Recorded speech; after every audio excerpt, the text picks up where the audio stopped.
Xiao Shan memandang ibunya Ye Linlin dengan ekspresi tidak percaya. Apa katamu, pernikahan percobaan? Di perusahaan, Ye Xiaoshan adalah presiden wanita gunung es yang menakjubkan dan memiliki hak suara yang mutlak. Tapi di rumah, di depan ibuku yang sakit setiap kali dia emosi, aku harus menahan diri. Ye Linlin mengabaikan seruan Ye Xiaoshan dan menoleh untuk melihat pria di sebelahnya sambil tersenyum. Xiao He, apakah kamu punya pendapat? Pria itu mengenakan jaket kamuflase lengan pendek dan potongan rambut pendek. Dia tidak terlalu tampan, tapi ada senyuman jahat di wajahnya. Matanya menatap bolak-balik pada Ye Xiaoshan. Ye Xiaoshan mengenakan setelan bisnis, dengan sepasang kaki panjang dibalut stoking hitam. Dia tidak bisa menahan diri untuk tetap berdiri. Tapi melihat ke mata Ye Xiaoshan, seseorang bisa dengan jelas merasakan dinginnya jauh. Chu He tersenyum acuh tak acuh dan tidak keberatan sama sekali. Sebaliknya, ia sangat puas dengan pasangan nikah percobaan ini. Bibi adalah wanita tradisional yang tumbuh bersama ibunya sebagai sahabat. Kesepakatan antara keduanya sudah terjalin sejak kecil. Setelah dua orang menikah, jika anak yang dilahirkannya laki-laki dan perempuan, maka mereka akan dikawinkan sebagai suami istri. Jika mereka berdua perempuan, mereka akan menikah sebagai jinlan. Sayangnya, segalanya tidak berjalan sesuai rencana. Ketika Chu He berumur 15 tahun, orang tuanya meninggal dalam kecelakaan mobil, sehingga Chu He menjadi yatim piatu. Setelah mengetahui bahwa sahabatnya meninggal, Ye Linlin membawa pulang Chu He. Hingga ia berusia 18 tahun, Chu He bergabung dengan tentara sebagai tentara setelah dewasa. Kemudian, dia bergabung dengan organisasi misterius karena bakatnya dan tinggal di sana selama 8 tahun. Kemudian, karena beberapa alasan, Chu He meninggalkan organisasi tempat dia tinggal selama 8 tahun. Tepat ketika dia meninggalkan organisasi, Bibi Ye menelepon dan memanggilnya kembali ke rumah. Bibi Ye berkata bahwa dia dan Ye Xiaoshan tidak terlalu muda saat itu. Anak laki-laki itu akan menikah ketika gadis itu akan menikah. Meski orang tuanya sudah tidak ada lagi, mereka tetap bersikeras untuk menikah. Ia bahkan mengutarakan pendapatnya tentang pernikahan percobaan dengan mengatakan bahwa mereka harus melakukan pernikahan percobaan selama 1 tahun. Jika masih tidak akur maka pernikahan akan dibatalkan. Pernikahan percobaan berarti dua orang harus makan dan tidur bersama dan hidup seperti pasangan. Ye Xiaoshan tidak bisa menerimanya sama sekali, apalagi pria di seberangnya tidak terlihat seperti orang baik. Menekan keengganan di hatiku, aku berkata dengan suara yang bagus, "Bu, hal ini terlalu mendadak, kalau tidak aku akan bergaul dengannya dulu dan jatuh cinta dulu." Ye Linlin menyela. Mengapa jatuh cinta dulu? Dulu, ibumu dan aku tidak selalu menikah sebelum jatuh cinta, agar kita bisa lebih memahami satu sama lain dalam segala aspek. Kok bisa di generasimu, kita sudah menjadi ini hanya masalah tidur siang, jadi sudah beres? Ye Xiaoshan tidak memberi Ye Xiaoshan ruang untuk berdiskusi dan langsung mengambil keputusan. Dia sama sekali tidak peduli dengan masalah ini. Dia telah melihat terlalu banyak dan mengalami terlalu banyak selama bertahun-tahun. Sedangkan untuk pernikahan, akan baik-baik saja jika dia bisa menyelesaikannya. Terlebih lagi, meskipun Ye Xiaoshan memiliki kepribadian yang agak dingin, dia juga sangat cantik. Apalagi, ada perusahaan besar, jadi menikahinya sama dengan menikahi tambang emas, yang akan menghemat kerja keras Anda selama bertahun-tahun. Bibi juga satu-satunya kerabatnya di dunia, dan dia masih menderita penyakit jantung, jadi mengapa dia harus keberatan lagi? Walaupun ia dicurigai sebagai anak laki-laki cantik, namun menjadi anak laki-laki cantik tidaklah buruk, dan tidak banyak pria yang memenuhi syarat untuk menjadi anak laki-laki cantik. Ye Linlin menambahkan, jangan pernah berpikir untuk mempermainkan saya. Menurut aturan sebelumnya, ketika kamu bangun besok pagi, saya akan datang untuk memeriksa tempat tidur. Jika ada bunga merah, saya akan berkemas dan pergi keluar untuk bermain sehingga kalian berdua bisa bersenang-senang. Di dunia dua orang, jika tidak ada, maka saya akan memeriksanya setiap hari sampai ada. Saat dia berbicara, sebagian besar matanya tertuju pada Ye Linlin. Dia tahu karakter putrinya dengan sangat baik. Mata Chu Hi berbinar. Paksaan seperti ini sangat kejam, tapi saya menyukainya. Ye Linlin berjalan keluar dan mendengar suara pintu dikunci dengan kunci dari luar. Sudut mulut Chu Hi melengkung, dan dia tiba-tiba menunjukkan ekspresi nafsu. Ye Xiaoshan meliriknya, ekspresinya semakin jelek. Dia duduk di depan komputer dan mengetik sebentar, lalu mencetak salinan informasinya. Memberikannya kepada Chu Hi, lihatlah. Jika menurutmu tidak apa-apa, tanda tangani. Chu Hi mengambilnya. 1. Selama percobaan pernikahan, Anda tidak diperbolehkan berhubungan seks, dan Anda tidak diperbolehkan menyentuh atau menyentuh. Kedua, jangan mengungkapkan kepada siapapun bahwa keduanya sedang menjalani pernikahan percobaan. Ketiga, ketika perempuan membutuhkannya, laki-laki harus menuruti perintahnya. Wanita tersebut akan membayar uang saku kepada pria sebesar 150.000 yuan setiap bulan, dan perjanjian tersebut akan secara otomatis dibatalkan ketika pernikahan percobaan berakhir. Chu Hi memiliki senyum lucu di bibirnya. Sayangku, mengenai poin pertama, saya masih muda dan kuat, bagaimana saya bisa menanggung ini? Bisakah Anda datang ke sini beberapa kali sesekali? Jika tidak, Anda akan mencekik saya sampai mati, dan bibiku begitu.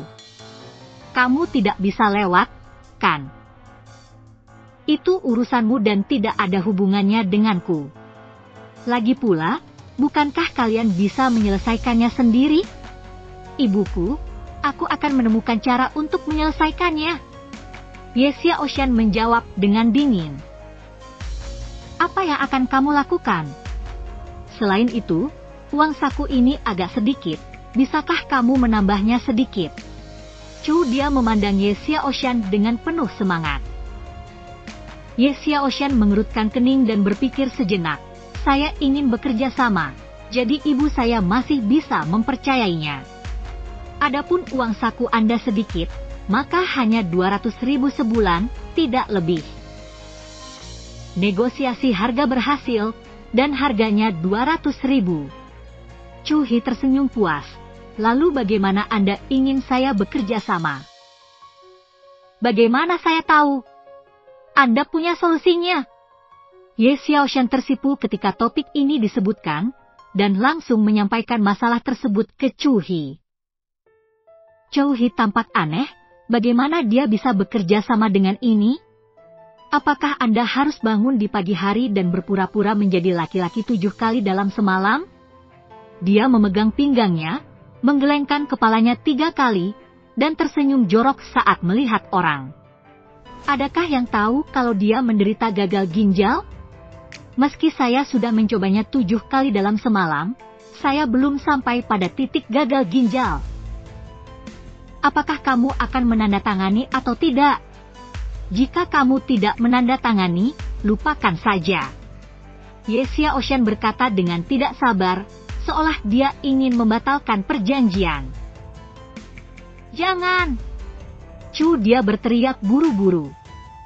Semua uang yang saya hasilkan sebelumnya diberikan kepada orang tua jahat itu, tetapi sekarang saya tidak punya uang. Setelah menandatangani kontrak ini, dia tidak hanya akan mendapatkan 200.000 gratis, tetapi dia juga akan mendapatkan istri yang kaya dan cantik. Itu sungguh menggoda. Chu Hi segera mengambil kertas itu, mengubah jumlah uang sakunya menjadi 200.000, dan kemudian menandatangani namanya. Setelah menandatangani nama saya melaporkan nomor rekening bank saya dengan sangat tidak menjanjikan. Ye Xiaoshan meliriknya dengan jijik dan tidak repot-repot berkata lebih banyak. Sudahkah kamu memikirkan cara untuk membodohi ibuku? Jangan khawatir tentang ini. Chu Hi duduk di tempat tidur. Sepertinya dia tahu apa yang dia lakukan. Ye Xiaoshan mengerutkan kening, ceritakan lebih spesifik. Pencuri ayam Chu Hi terkekeh. Bibi Ye ingin melihat apakah bunga merah itu ada di sana. Sederhana sekali. Beri sedikit darah di atasnya. Ye Xiaoshan memutar matanya dengan marah. Pintunya terkunci, di mana kamu akan menemukan darah? Mudah untuk mengatakannya. Mata Chu Hi memandang ke sekeliling Ye Xiaoshan. Ye Xiaoshan terkejut, apa yang ingin kamu lakukan? Chu Hi tersenyum dan mengangkat bahu, jangan khawatir. Kamu adalah bosku. Aku tidak akan membiarkanmu pergi jika kamu membiarkanku berdarah. Tentu saja, aku akan membiarkan diriku pergi. Di organisasi istimewa seperti itu, dia menjalani kehidupan menjilat darah setiap hari. Hanya sedikit darah, tidak apa-apa. Ye Xiaoshan menghela nafas lega. Chu Hi tampak seperti bajingan lagi. Tetapi Anda harus membayar dulu, lalu memberi saya 50.000 yuan untuk nutrisi dan seterusnya. Butuh waktu lama untuk mengisi kembali setetes darah ini. Ye Xiaoshan memelototinya dengan rasa jijik di wajahnya, pria yang sangat menginginkan uang. Namun, hanya membayar puluhan ribu yuan lagi bukanlah apa-apa baginya. Mengikuti pengingat pesan ponsel, Chu Hi menerima uang pertama. 250.000. Chu Hi terkekeh, mengambil pisau buatan tangan di atas meja, dan menyayat tangannya. Darah tiba-tiba mengalir keluar dan menetes ke spray, menimbulkan noda darah. Wajah Ye Xiaoshan menjadi pucat. Dia pernah melihat darah sebelumnya, tetapi ini adalah pertama kalinya dia melihat seseorang melukai kulitnya dan mengeluarkan darah. Di sisi lain, ekspresi Chu Hi tetap seperti biasa, tidak berubah sama sekali. Chu Hi menyimpan pisaunya sambil tersenyum, itu hanya sedikit darah. Selain itu, menjual darah ini seharga 50.000 yuan masih sepadan. Namun dia masih merasa sedih di hatinya. Bos dari organisasi yang bermartabat itu hanya menjual darah. Itu semua hanya lelucon. Namun, untuk memungkinkan Bibi Ye bepergian dengan tenang dan membuat kehidupan selanjutnya lebih mudah, bahkan jika Ye Xiaoshan tidak membayar, darahnya akan tetap dibayarkan. Xiaoshan, kenapa kamu tidak melakukan gerakan apapun? Jangan berpikir kamu bisa membodohiku dengan mengeluarkan sedikit darah. Aku bisa memberitahumu bahwa aku sudah terlalu sering melihat hal seperti ini. Suara Ye Linlin tiba-tiba terdengar dari pintu. Chu Hi melihat melalui celah pintu dan melihat Ye Linlin duduk di depan pintu tanpa niat untuk pergi. Chu Hi tersenyum pahit, Jiang masih panas seiring bertambahnya usia. Ye Xiaoshan panik dan menatap Chu Hi. Apa yang harus kita lakukan sekarang? Chu Hi tersenyum jahat lagi. Bagaimana kalau kita tidur di tempat tidur dan membuat keributan? Mungkin Bibi Ye akan pergi. Mata Ye Xiaoshan berkilat tajam, dan dia mengambil pisau buatan tangan yang baru saja diletakkan Chu Hi. Beraninya kamu. Jika kamu berani tidur, aku akan memotongmu dengan satu pisau. Chu Hi tiba-tiba merasakan hawa dingin di bagian bawah tubuhnya dan buru-buru menutupinya. Nona, apa yang ingin kamu lakukan? Jika ini tidak berhasil, maka itu tidak akan berhasil. Bagaimana kalau kamu membuat keributan sendiri? Ye Xiaoshan bertanya-tanya, apa maksudmu? Chu Hi tampak tak berdaya. Apakah kamu bodoh? Bibi Ye sedang mendengarkan panel pintu di luar sekarang. Jika kamu tidak bersuara, apakah menurutmu dia akan mempercayainya? Teriak saja beberapa kali. Ini bukan sesuatu yang wanita dilahirkan dengan. Ya. Wajah Ye Xiaoshan tiba-tiba memerah. Orang ini benar-benar tidak tahu malu. Dia bisa mengatakan hal seperti itu dengan santai. Dia menatap Chu Hi dengan tajam. Aku tidak akan meneleponmu, ayolah. Chu Hi tersenyum pahit. Tidak ada gunanya aku datang. Yang ingin Bibie dengar adalah suaramu, bukan suaraku.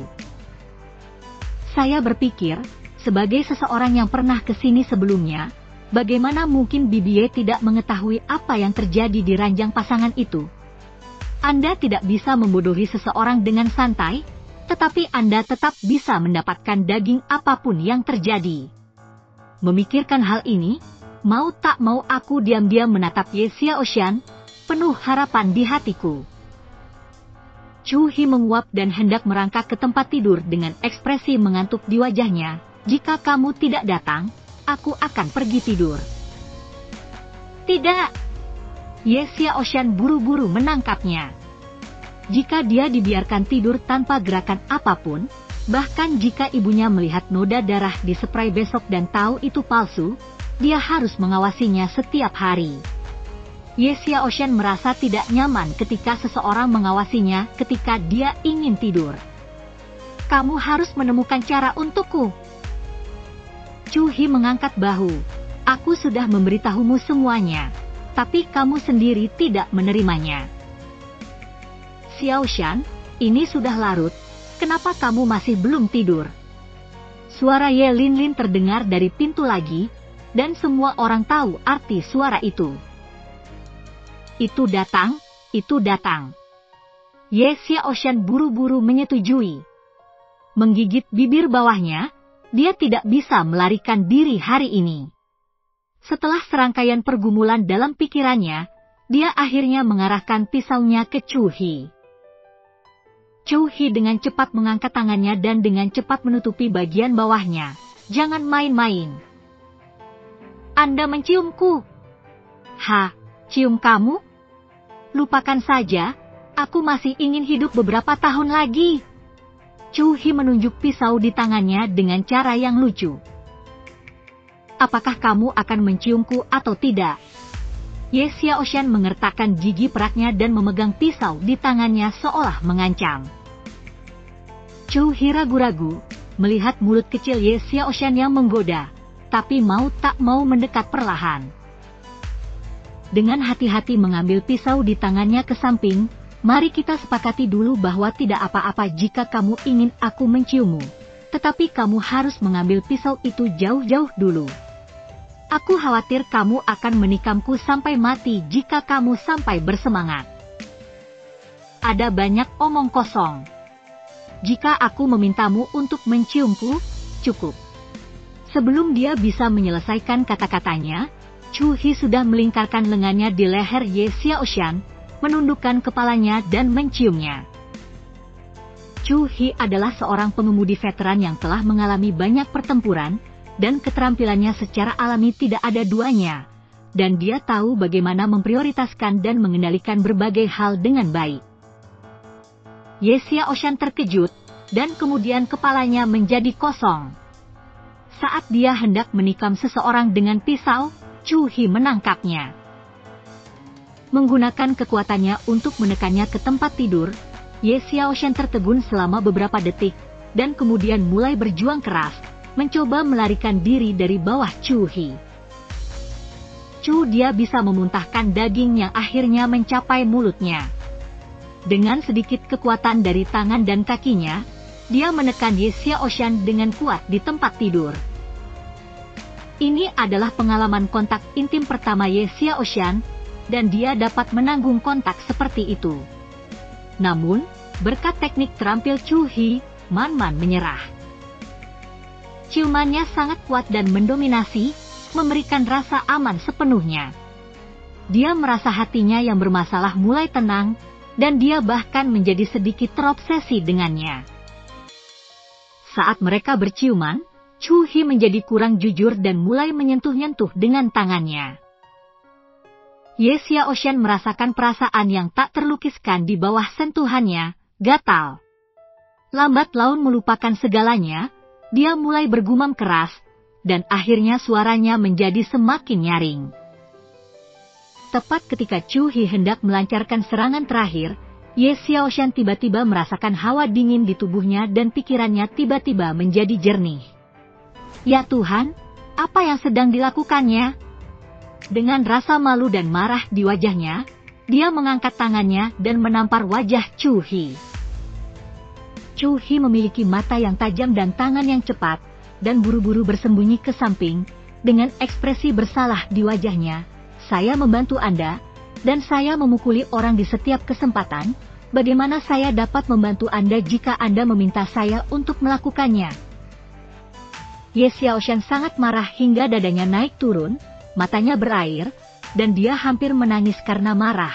Kamu berbicara omong kosong, kamu jelas-jelas memanfaatkanku, keluar dari sini.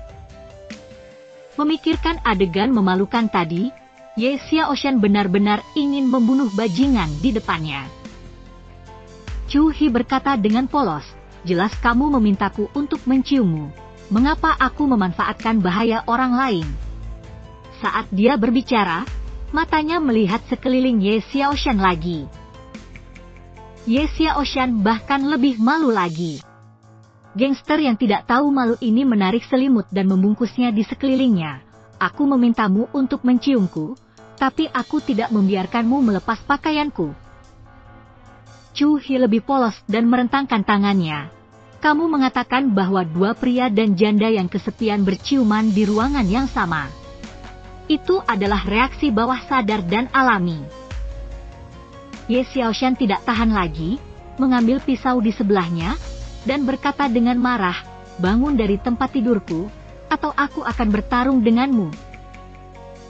Saat dia berbicara, Ye Xiaoshan mengambil pisau di tangannya lagi, dan kali ini dia menempelkannya langsung ke perut Chu Hi, yang membuat Chu Hi takut dan melompat dari tempat tidur. Aku menghela nafas dengan enggan di dalam hatiku, itu hanya sedikit dekat. Siapa sangka istri yang angkat beban ini memiliki konsentrasi yang begitu baik sehingga ia justru mengerem di saat yang paling kritis? Rasanya seperti bebek di mulut. Tapi tidak perlu terburu-buru, hari masih panjang, tidak perlu dipaksakan, cepat atau lambat kamu akan bisa makan daging. Chu Hi, kenapa dia terdiam begitu cepat? Suara Ye Linlin terdengar lagi dari luar pintu. Wajah Chu Hi penuh keanehan. Bibi Ye tidak akan mengira dia pria sejati dalam 3 detik, bukan?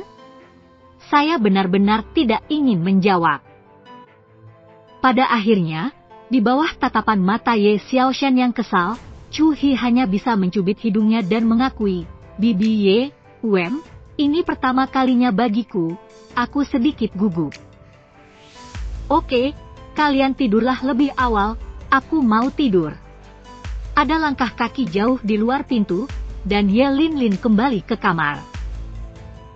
Chu Hi, yang ingin kembali tidur dan tidur, melihat dia terbungkus bola. Ye Xiaoshan tidak lupa mengarahkan pisau ke arahnya, tapi akhirnya menyerah dan tidur di tanah dengan selimut di pelukannya. Keesokan harinya, Chu Hi baru saja duduk untuk sarapan. Ye Linlin memandang mereka berdua dengan kepuasan dan berkata, kalian berdua telah resmi menyelesaikan pernikahan kalian, dan saya dapat bepergian dengan aman untuk sementara waktu. Lalu dia berkata kepada Chu Hi, tapi, apakah Xiao Hi punya rencana untuk bekerja? Chu Hi berkata dengan serius, saya telah dihubungi oleh beberapa perusahaan. Ada manajer dan posisi lain yang menunggu untuk saya pilih. Saya sedang mempertimbangkannya. Ye Xiaoshan mencibir dan membeberkannya tanpa ampun, dia berbicara omong kosong. Dia belum mendapatkan pekerjaan setelah berbicara lama. Chu Hi tersenyum tanpa rasa malu sama sekali. Gadis kecil ini mempunyai keinginan yang kuat untuk membalas dendam. Ye Linlin berpikir sejenak, Xiaoshan, posisi apa yang masih kurang di grupmu? Chu Hi bisa mengisinya. Ye Xiaoshan mencibir dan melirik ke arah Chu Hi. Perusahaan kami sangat kekurangan, termasuk penyapu toilet, pembersih aula, dan pengemudi. Ye Linlin memutar matanya ke arah Ye Xiaoshan. Chu Hi akan menjadi suamimu di masa depan. Apakah menurutmu pantas bagimu untuk memberikan posisi ini? Kata suami membuat Ye Xiaoshan lengah. Ye Xiaoshan tersedak susu kedelai yang baru saja dia minum, yang membuat Chu Hi tertawa terbahak-bahak. Ye Xiaoshan menyeka mulutnya dengan tisu dan menatap Chu Hi. Perusahaan kami sedang mencari talenta teknologi tinggi. Apa yang kamu tahu? Chu dia mengerutkan kening. Terlepas dari hal-hal di medan perang, dia benar-benar tidak memahami hal-hal ini. Ye Xiaoshan mencibir dengan jijik, Bu, lihat, dia tidak tahu apa-apa. Perusahaan kami tidak dapat merekrutnya. Ye Linlin memandang Chu Hi dan berbicara mewakilinya. Chu Hi baru saja kembali dari militer dan tidak memahami hal-hal di perusahaan Anda. Temukan seseorang untuk membimbingnya. Ketika dia belajar, dia akan dapat membantu Anda mengelola perusahaan di masa depan. Kamu tidak perlu terlalu lelah lagi, bukankah ini yang terbaik dari kedua dunia? Ye Xiaoshan sangat menghina, lupakan saja. Saya khawatir perusahaan saya akan dirusak olehnya. Nak, bagaimana kamu bisa bicara? Ye Linlin marah. Ini tidak akan berhasil, itu juga tidak akan berhasil. Saya telah memutuskan untuk membiarkan Xiao Hi menjadi sekretaris atau asisten Anda. Kebetulan kalian berdua rukun, dan berada di sini setiap hari akan membantu, juga membantu meningkatkan hubungan. Melihat ini, Ye Xiaoshan menahan keengganannya dan hanya bisa berkata dengan baik, Bu, saya sudah memiliki sekretaris dan asisten. Kalau begitu pecat mereka. Ye Linlin menjadi semakin marah. Ye Xiaoshan tidak punya pilihan selain meminta bantuan Chu Hi. Chu Hi menunjukkan seringai di bibirnya dan membuang muka, pura-pura tidak melihatnya. Ye Xiaoshan sangat marah sehingga dia menginjak keras Chu Hi dengan sepatu hak tingginya di bawah meja. Rasa sakit itu membuatnya hampir menjerit. Ye Linlin memandang Chu Hi dengan prihatin. Xiao Hi, kenapa wajahmu begitu merah? Chu Hi menahan rasa sakitnya dan berkata, tidak apa-apa, Bibi Ye. Saya hanya berpikir saya tidak akan bisa menjadi asisten Xiaoshan. Di bawah meja, sepatu hak tinggi Ye Xiaoshan akhirnya dilepas dari kaki Chu Hi, dan Chu Hi akhirnya menghela nafas lega. Tidak apa-apa, luangkan waktumu. Jangan cemas, kamu punya banyak waktu untuk belajar. Ye Linlin masih tidak menyerah, dengan sabar membujuk dan menghibur Chu Hi. Chu Hi berkata dengan serius, Bibi Ye, sebenarnya saya merasa tidak cocok menjadi asisten dan sekretaris Xiaoshan. Saya tahu kemampuan saya sendiri. Jika saya menjadi asistennya, itu akan menambah kekacauan. Tidak hanya itu akan terjadi tidak ada cara untuk mengurangi beban kerjanya, tapi itu menambah beban kerjanya, jadi ideku adalah, menurutku, menjadi sopirnya saja sudah cukup. Ye Linlin memandang Ye Xiaoshan. Mata Ye Xiaoshan dialihkan dan dia tidak berbicara. Dia takut jika dia berbicara, Ye Linlin akan meminta Chu Hi menjadi asistennya. Karena Chu Hi berkata demikian, Chu Hi akan menjadi supir penuh waktumu, Xiaoshan mulai sekarang. Ye Linlin tidak lagi mendesak, yang membuat Chu Hi dan Ye Xiaoshan diam-diam merasa lega. Setelah sarapan, kami pergi ke garasi parkir bawah tanah. Ada lebih dari selusin mobil di dalamnya, dengan berbagai model, dan semuanya adalah merek terkenal. Salah satu dari mereka bernilai jutaan. Chu Hi menatap sekeliling dengan mata meneteskan air liur pada mobil-mobil ini. Ye Xiaoshan melirik Chu Hi dengan mengejek, saya belum pernah melihat mobil seindah ini. Bisakah Anda mengendarainya? Jika Anda tidak bisa mengendarainya, Anda memaksa saya memecat Anda. Bukan karena Chu Hi belum pernah melihat mobil seperti itu sebelumnya. Dia bahkan pernah mengendarainya lebih dari 1 atau 2 kali. Kecepatan kilat membuatnya bersemangat. Mau tak mau dia ingin merasakan perasaan menyenangkan itu lagi. Seharusnya ini bukan masalah besar. Berikan aku kuncinya. Chu He mengulurkan tangan ke Ye Xiaoshan dan meminta kunci mobil. Ye Xiaoshan mengeluarkan kunci dari tasnya dan menyerahkannya kepada Chu He, mengatakan kepadanya, "Kamu harus berhati-hati, kamu tidak mampu membayar mobil ini meskipun rusak ringan." Chu He mengambil kunci dari Ye Xiaoshan dan tersenyum nakal, "Kita semua akan menjadi satu keluarga di masa depan, mengapa kita harus mengatakan hal seperti itu kepada orang luar?" Ye Xiaoshan sangat marah dengan kata-kata Chu He sehingga dia menghentakkan kakinya dan mengutuk seorang bajingan.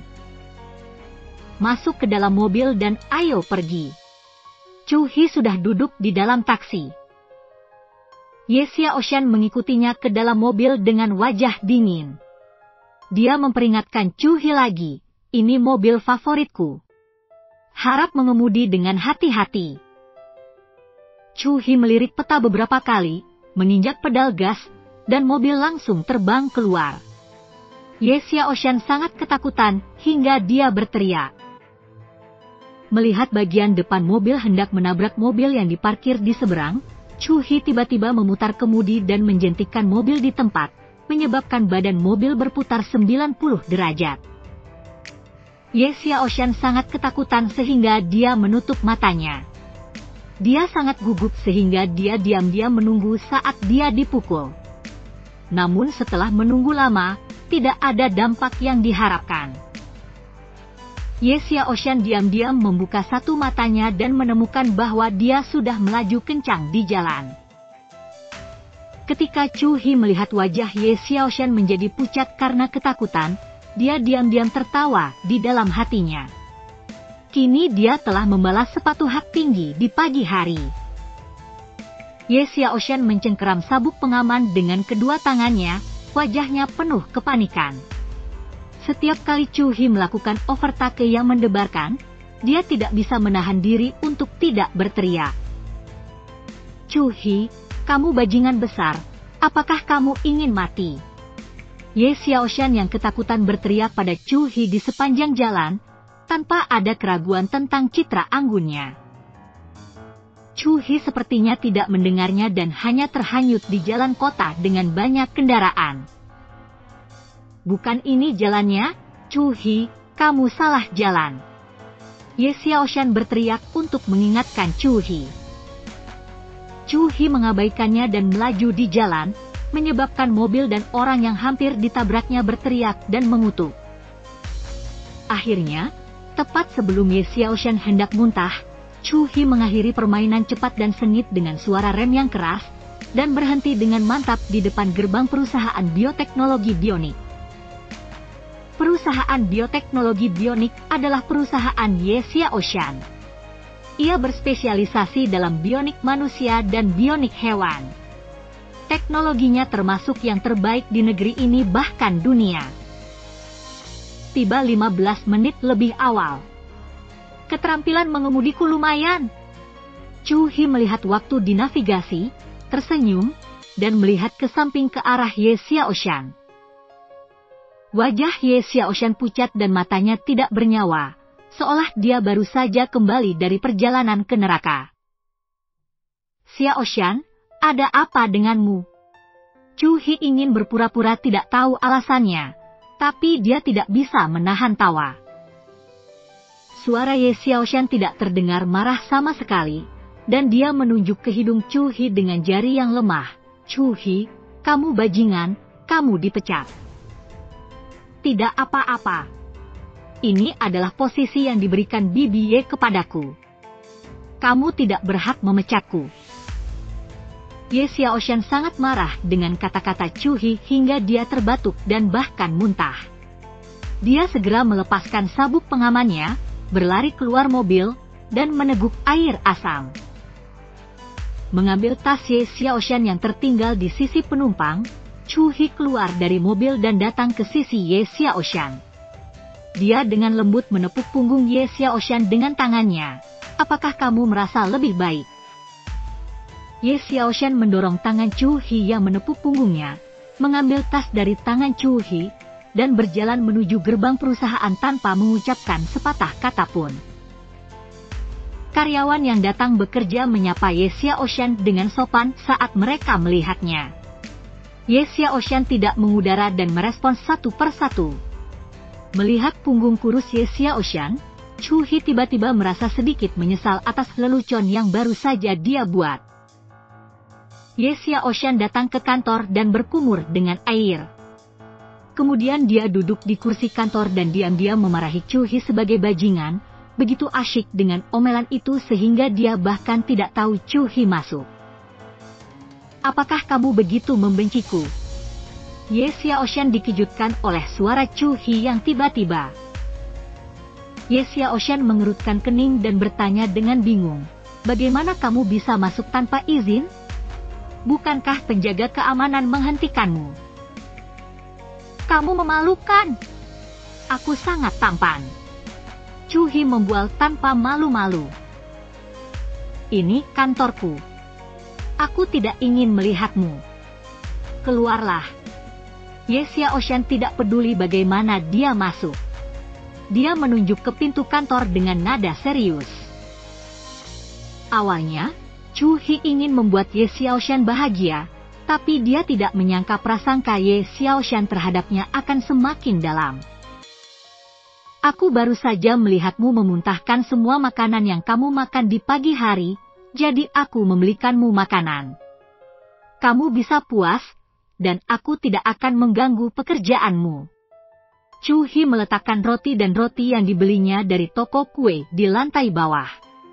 Letakkan susu di meja Ye Xiaoshan, berbalik dan meninggalkan kantor Ye Xiaoshan.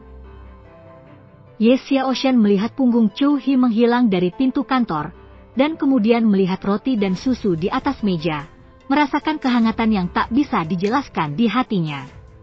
Walaupun orang ini sombong, sebenarnya kecuali ceramahnya, semua yang dilakukannya selama ini cukup memuaskan. Setelah lelah sepanjang sore, Ye Xiaoshan tidak melihat sosok Chu Hi, jadi dia keluar untuk melihatnya. Chu Hi sebenarnya sedang mengobrol dengan sekretaris wanitanya di luar pintu. Sekretaris wanita itu tersipu dan tertawa tanpa henti karena percakapannya. Wajah Ye Xiaoshan tiba-tiba menjadi gelap. Masih ada rasa asam yang tak terhindarkan di hatiku. Tidak peduli siapa pria ini, dia adalah suami yang namanya hanya diatur oleh ibunya, tapi dia sebenarnya pergi mengobrol dengan sekretaris wanitanya saat dia sedang bekerja. Yunyun, apa yang kamu lakukan selama jam kerja? Sekretaris itu bergidik, segera memalingkan wajahnya, menundukkan kepalanya dengan patuh, dan berjalan ke Ye Xiaoshan dengan setumpuk dokumen di tangannya. Wajahnya penuh rasa malu. Maaf, Tuan Ye, ini dokumen yang ingin Anda tanda tangani. Ye Xiaoshan mengambilnya dengan dingin dan menatap Chu Hi, kamu turun dulu. Ya. Sekretaris itu buru-buru lari seolah dia telah menerima amnesti. Anda datang ke sini. Ye Xiaoshan berteriak pada Chu Hi lagi. Chu Hi memiliki seringai tipis di bibirnya, dan sama sekali tidak terpengaruh oleh suara Ye Xiaoshan.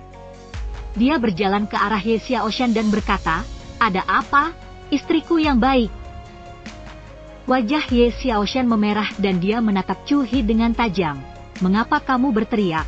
Siapa istrimu? Saya bertanya, apakah kamu tidak ingin melakukan pekerjaan ini? Jika kamu tidak ingin melakukannya, segera pergi, rakyat. Chu Hi terkekeh, istriku yang baik, jangan terlalu kejam. Ye Xiaoshan mengertakkan gigi, sudah kubilang berhenti menggonggong, Chu Hi. Kamu bisa pergi kemanapun kamu suka selama jam kerja.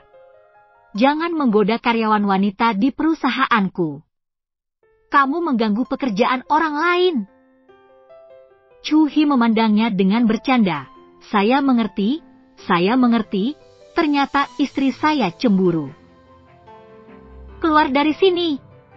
Ye Xiaoshan menendang Chu He dengan keras. Ini adalah pertama kalinya dia benar-benar menyerang seseorang sejak dia masih di perusahaan. Tapi melihat tatapan kejam Chu He, dia tidak bisa menahannya lagi. Chu He dengan mudah menghindar, dan tertawa menggoda, "Istri kecil, kamu terlalu cemburu. Jangan khawatir, aku tidak akan pernah menggoda wanita lain di depanmu di masa depan." Hati Ye Xiaoshan melonjak karena marah. Dia mengepalkan tangannya seperti anak sapi dan hendak menyerang saat melihatnya. Dia buru-buru lari. Pulang kerja pada sore hari, Ye Xiaoshan keluar dari perusahaan dan melihat mobilnya diparkir di pintu. Jendela diturunkan, memperlihatkan senyuman kejam Chu He. Melihat wajahnya, Ye Xiaoshan menjadi marah, ragu-ragu sejenak, dan masuk ke dalam mobil. Hal pertama yang saya katakan ketika saya masuk ke dalam mobil adalah, saya memperingatkan Anda, jangan mengemudi secepat yang Anda lakukan pagi ini. Chu He segera menepuk dadanya dan setuju. Tapi Ye Xiaoshan masih menatapnya dengan curiga, lalu dengan erat menggenggam stang di atap mobil. Untungnya, Chu He tidak berbohong padanya. Dia mengemudi dengan sangat lancar kali ini, yang membuat Ye Xiaoshan merasa sedikit lega. "Duduklah dengan tenang." Dia tiba-tiba berkata. Ekspresi Ye Xiaoshan berubah. "Chu He, sudah cukup, jangan main-main." Dia berbalik dengan gugup dan melihat ekspresi Chu He menjadi sangat serius di beberapa titik. "Apa yang telah terjadi?" Chu He tidak menjawab dan melirik ke kaca spion. Ye Xiaoshan tanpa sadar melihat dua mobil melaju dengan cepat di kaca spion.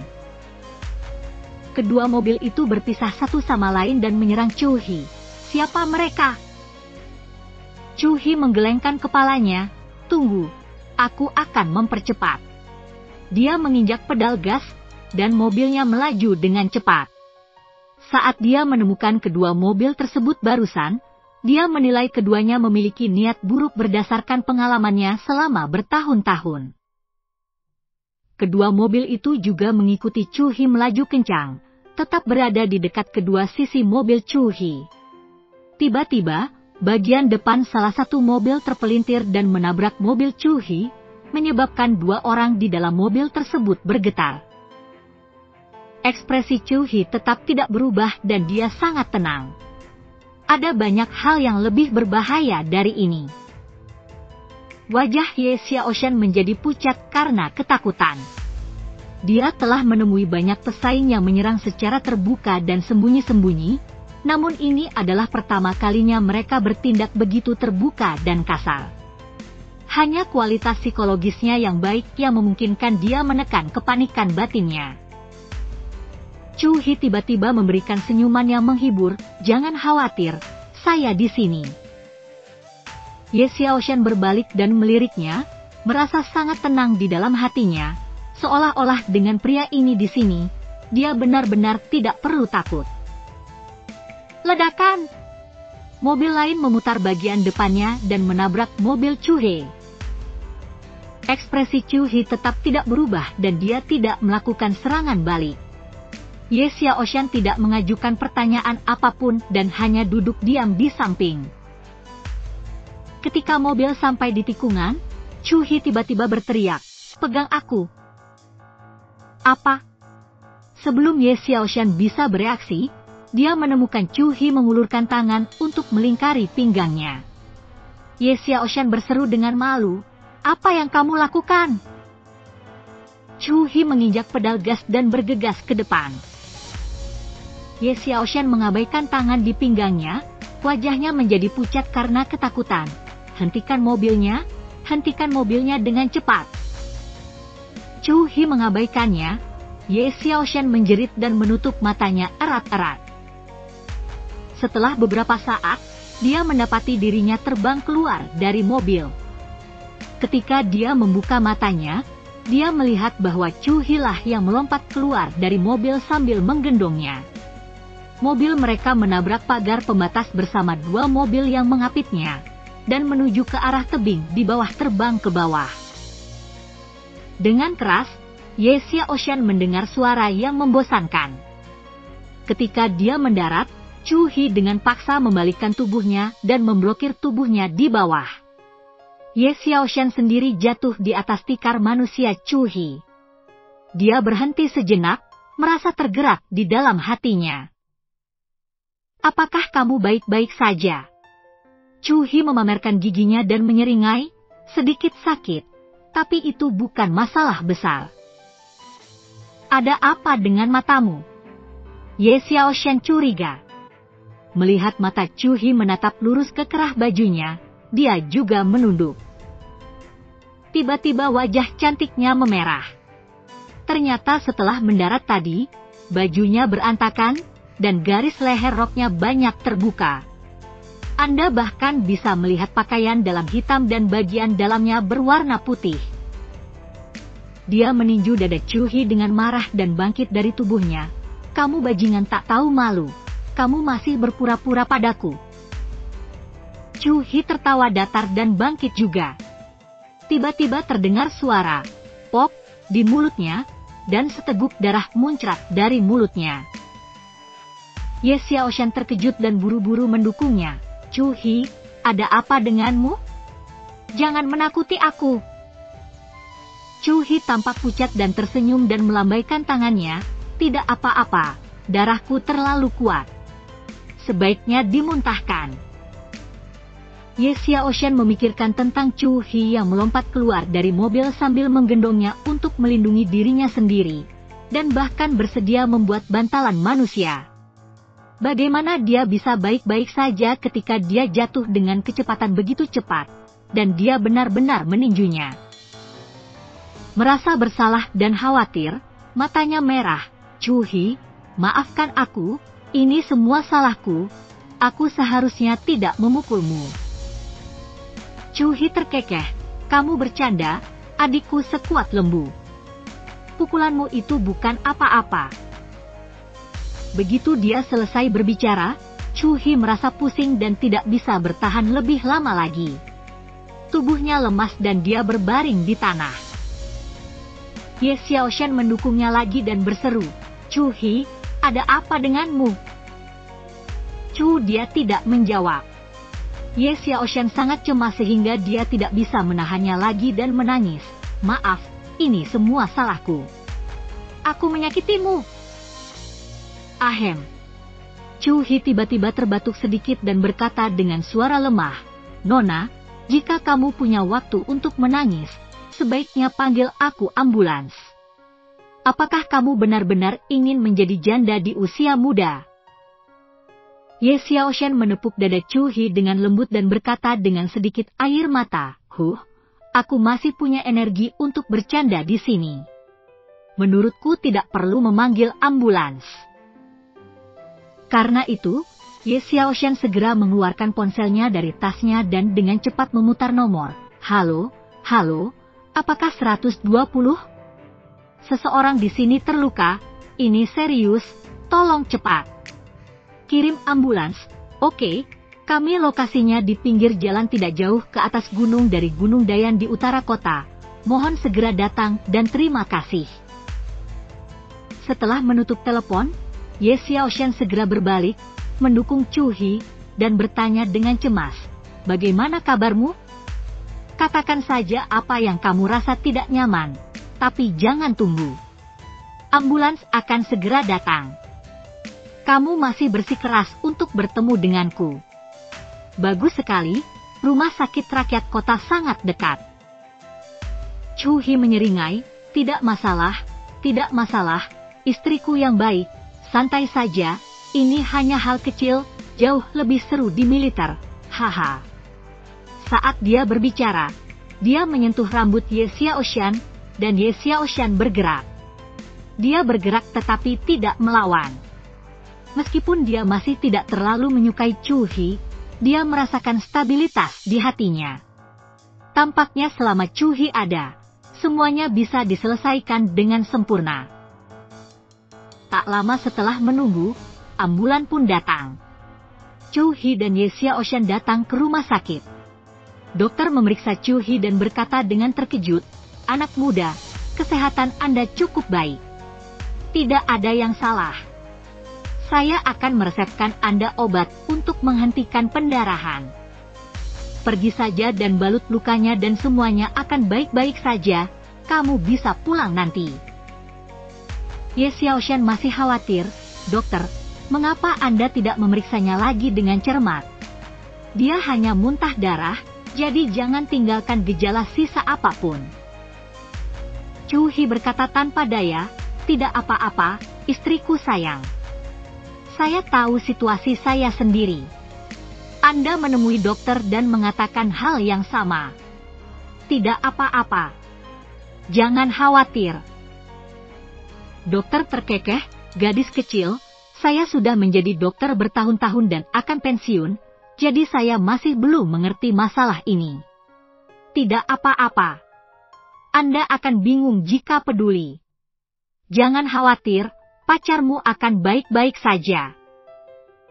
Ye Xiaoshan terdiam mendengar kata-kata dokter. Dia membuka mulutnya tetapi tidak bisa menjelaskan apapun. Pikirkan tentang hal ini dan lupakan saja. Jika Anda disalahpahami, Anda akan disalahpahami. Lagi pula kamu tidak mengenalnya. Oke, terima kasih dokter. Chu He, ayo kita ambil obatnya sekarang. Kamu tidak butuh bantuanku kan? Jalan pelan-pelan. Setelah Chu He dan Ye Xiaoshan meminum obat dan membalut lukanya, mereka meninggalkan rumah sakit dan naik taksi pulang. Berdiri di depan pintu, Chu He berkata kepada Ye Xiaoshan dengan serius, "Xiaoshan, bersikaplah normal nanti. Sekarang, jangan biarkan Bibi Ye mengkhawatirkan kami, loh.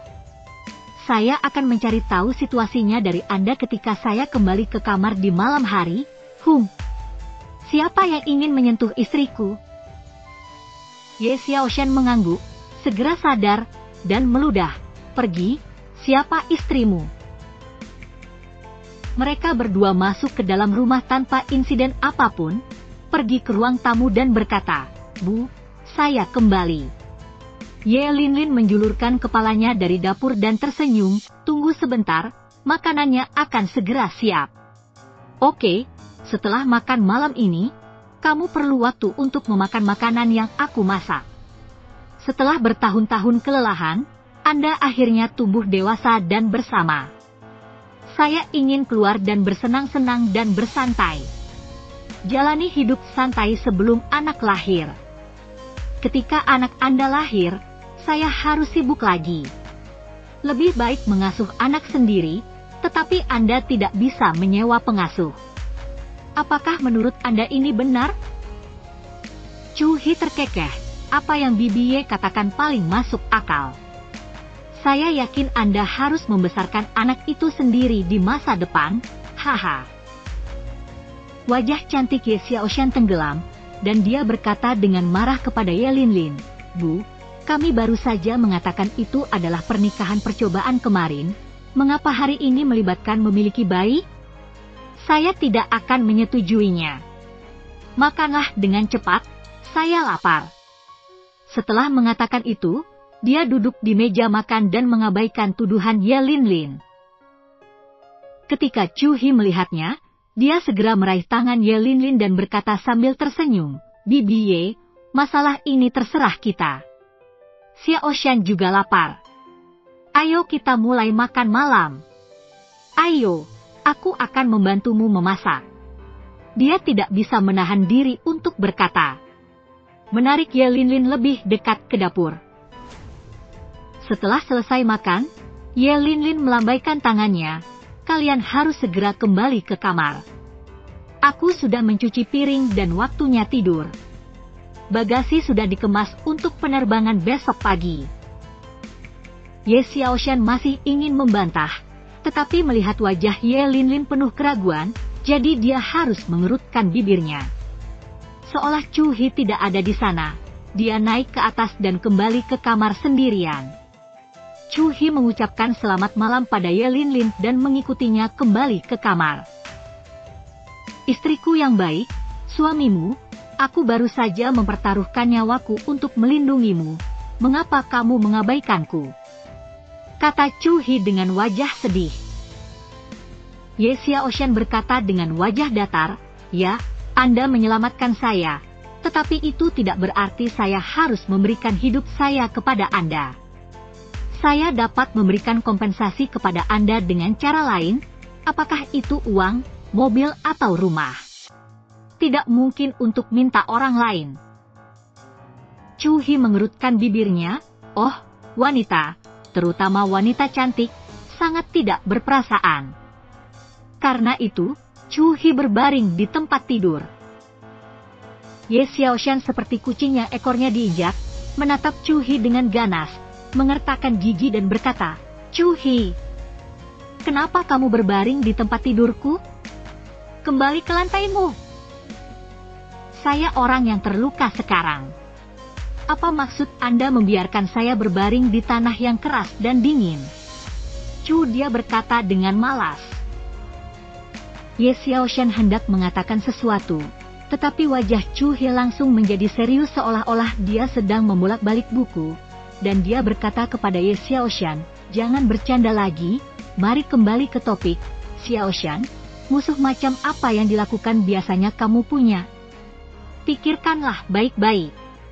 Tuliskan semua orang yang punya cukup motif untuk melakukan pembunuhan. Jangan lupakan siapapun. Saya ingin tahu cucu kura-kura mana yang berani menyentuh istri saya, Chu He, setelah memakan hati beruang dan keberanian macan tutul. Apa menurutmu kamu tidak perlu membayar harganya?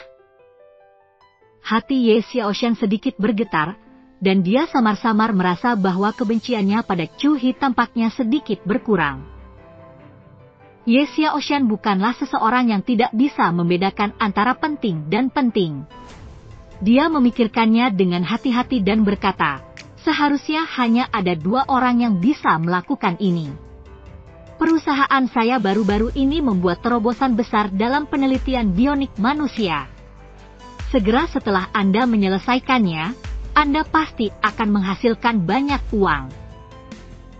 Namun, perusahaan Veida telah bersaing dengan perusahaan kami, tetapi tertindas. Jika penelitian kami kali ini benar-benar berhasil, perusahaan mereka tidak akan mampu berbalik. Ketua Veida sendiri punya reputasi buruk. Dia adalah pria yang akan melakukan apa saja demi kepentingannya sendiri.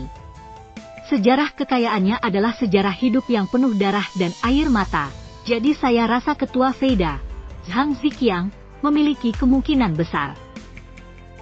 Yah, ini termasuk satu, mari kita bicarakan yang lainnya juga. Lalu ada Li Yiming, pemegang saham terbesar kedua perusahaan kami. Dia selalu ingin menjual teknologinya secara langsung, tapi saya menolaknya. Orang yang berpikiran sempit ini tidak pernah memikirkan manfaat besar setelah penelitian berhasil. Jika saya mati, dia bisa mengendalikan arah perusahaan.